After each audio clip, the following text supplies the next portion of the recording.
Det här är gloslistan, förklaring av ord i första delen till Skriet från vildmarken utav Jack London. Jag förklarar orden lite mer utförligt och jag ger synonymer. Så titta gärna på filmen och sen tittar du en gång till på del 1 i Skriet från vildmarken. Då kör vi med ordförklaringar. Jag skriver undertexter på svenska och så översätter jag varje språk med ett klick. Det tar ganska lång tid, men det behöver inte betyda att översättningarna blir rätt. Ha gärna den svenska undertexten när du lyssnar. Då kan du lyssna och läsa samtidigt. Den här boken, liksom många andra böcker, börjar med en dikt. Och den dikten är egentligen en enda stor metafor.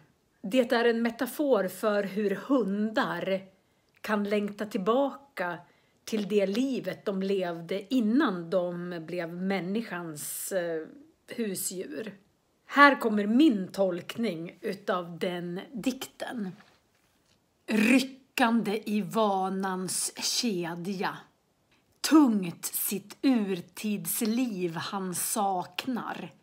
Hundarna har blivit vana att sitta fast i kedjor, men de längtar tillbaka till sitt urtidsliv när de sprang runt och var vilda djur. Här kommer slutet av dikten. Och ur långa töckensömnen rovdjursarten återvaknar. Under alla dessa år som hundarna har varit hos människan så känns det som en enda lång sömn. När man sover och känner sig så här tucken, då känner man sig, man är inte riktigt vaken. Men nu börjar hunden vakna. Och det som han var förut, rovdjursarten, vaknar igen. Och vissa ord är faktiskt inte helt enkla. Framförallt det första ordet som jag faktiskt tänkte att det är väl inte så svårt ord. Men det är ordet civilisation. Om man säger att man kommer från en civilisation så ska vissa kriterier uppfyllas. Och det var ganska mycket för att det ska kallas för civilisation. Jag hittade en definition på civiliserade samhällen och ociviliserade samhällen.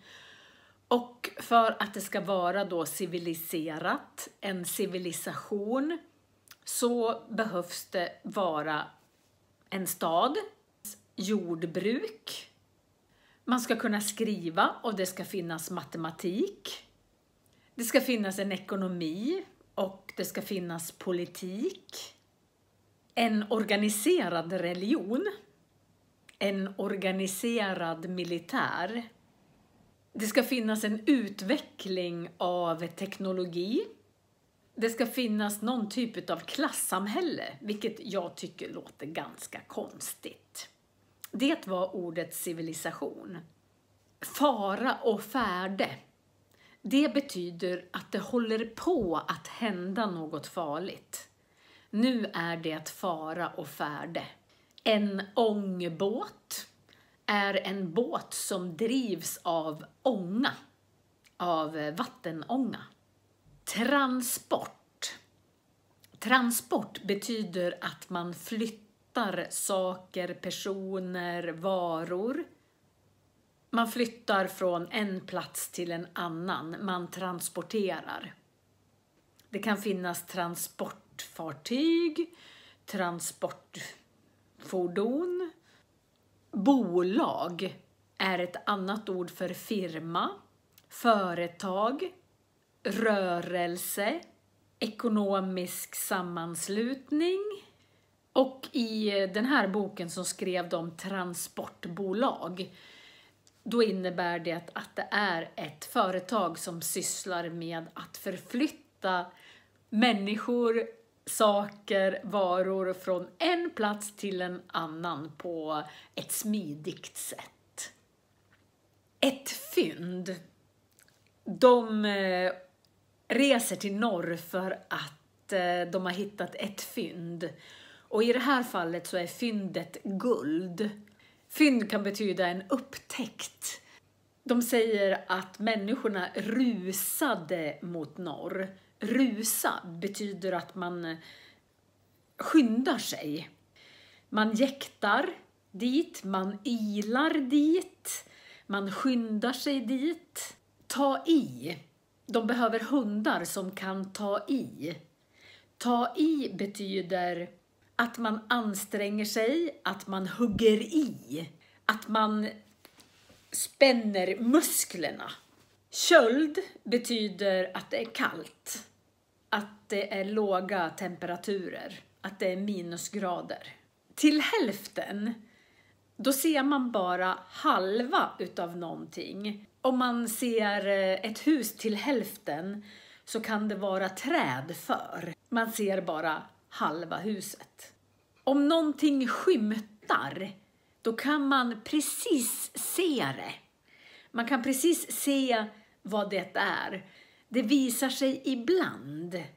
Det syns svagt. Om någonting är luftigt. Här är det verandan som är luftig. Då betyder det att det är högt och rymligt. En veranda är det som är utanför huset. Det kallas också altan, terrass, uteplats. Det kan vara en glasveranda. De åker på grusade vägar. När det är grusade vägar så har man lagt ut grus eller sand på vägarna. Det är inte asfalt. Vägen slingrade sig. När någonting slingrar sig, då är det nästan som att det är så här. En orm kan slingra sig, då har man den här rörelsen. Så ser en väg ut så slingrar sig vägen. Boningshuset, det är alltså där man bor. Det är ett bostadshus. Där bor det människor. Stall, där bor hästarna. 1 dussin är 12 stycken. Det står att drängar arbetar. En dräng är en som jobbar för ett jordbruk. Det är en manlig jordbruksarbetare. Överväxt. Om ett hus är överväxt så är det växter på hela huset. Man ser knappast huset för att det är så mycket växter som har växt runt det. Den är bevuxen, övervuxen, beklädd av växter. Bostäder, det är hus där människor bor i. Tjänstefolk. I Sverige är det inte så många som har tjänstefolk. Det är människor som arbetar för någon annan i deras hem. Det kan vara en kokerska, en kock, en städerska, en butler. Det är tjänstefolk. Om någonting är långsträckt så är det utdraget. Här tror jag att det var ett långsträckt hus. Då är det ett långt hus. Underhåll. Om man underhåller ett hus, då tar man hand om det och ser till att man målar huset, man reparerar huset. Väl betyder att man gör någonting bra. Så väl underhållet hus, då är det i bra skick. Det ser bra ut. Det är lagat och målat. En uthuslänga, det är alltså ett hus som är ute och det är inte människor som bor i det. Det kan vara en lada, ett stall, ett förråd, en vedbod, en spalje. Det är ett stöd för växter. Till exempel så kan man ha en spalje på huset ifall man har rosor. Då klänger då klänger rosorna på spaljén och slingrar in sig. Här är det vinspaljé. Då är det vinrankor som växer på ett stöd. Betesmarker. Kor, hästar, får betar när de äter gräs. Så betesmarker är hagar där djur äter gräs. Lär er gärna alla ord i boken. Läs högt. Det är inte så mycket, så ni kan till och med skriva ner hela berättelsen och översätta till ert språk och förklara orden på ert språk. Det går att lära sig 50 000 ord i ett nytt språk. Det är bara att kämpa på.